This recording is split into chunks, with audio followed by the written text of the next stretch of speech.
UPSC தேர்வில் திருப்பூர் மாவட்டம் தாராபுரத்தைச் சேர்ந்த விவசாயியின் மகள் இந்திய அளவில் 617வது இடத்தை பிடித்துள்ளார். மத்திய பணியாளர் தேர்வாணையம் சார்பில் நடத்தப்படும் 2024ஆம் ஆண்டுக்கான குடிமைப் பணிகள் தேர்வில் இறுதிநிலை நேர்முகத் தேர்வு முடிவுகள் செவ்வாய்க்கிழமை வெளியிடப்பட்டது. இதில் திருப்பூர் மாவட்டம் தாராபுரம் வட்டம் குண்டடம் அருகே உள்ள வெறுவேடம்பாளையத்தைச் சேர்ந்த சி. மோகன தீபிகா என்ற மாணவி இந்திய அளவில் 617வது இடம் பிடித்துள்ளார். இதுகுறித்து மாணவி மோகன தீபிகா கூறும்போது, விவசாயி மகளான நான் எனது ஊரில் உள்ள அரசு நடுநிலைப் பள்ளியில் 8ஆம் வகுப்பு வரை படித்தேன். பின்னர் மேல்நிலை மற்றும் கல்லூரி படிப்பை கோவையில் முடித்தேன்.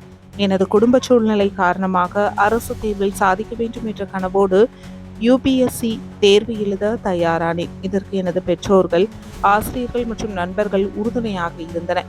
மேலும் தமிழக அரசின் நான் முதல்வன் திட்டம் எனக்கு மிகவும் பயனளித்தது. தமிழக அரசு தேர்வு பயிற்சி மையம் மூலமாக தீவிரமாக படித்து இந்த தேர்வில் வெற்றி பெற்றுள்ளேன். தமிழக அரசு சார்பில் சென்னையில் முதல்வர் மு.க.ஸ்டாலின் தலைமையில் சனிக்கிழமை நடைபெறவுள்ள பாராட்டு விழாவில் பங்கேற்க எனக்கு அழைப்பு விடுவிக்கப்பட்டுள்ளது. மிகவும் மகிழ்ச்சி அளிக்கிறது என்றார். இதுவரை தந்தை சந்திரசேகர், தாய் ராஜேஸ்வரி இருவரும் விவசாயம் செய்து வருகின்றனர். மோகன தீபிகாவின் சகோதரர் செல்வ தீபக் கோவையில் உள்ள தனியார் கல்லூரியில் பிகாம் படித்து வருகிறார். சமீபத்தில் நடந்த சிவில் சர்வீஸ் தேர்வில் 617வது இடம் ஆல் இண்டியா லெவலில் எடுத்திருக்கேன்.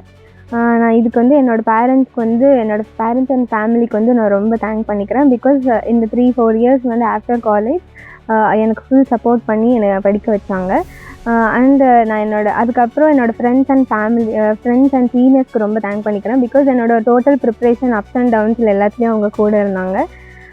அடுத்தது என்னோட மென்டர்ஸ் என்னை கரெக்டாக கைட் பண்ணதுக்கு அவங்களுக்கு ரொம்ப தேங்க்ஸ்.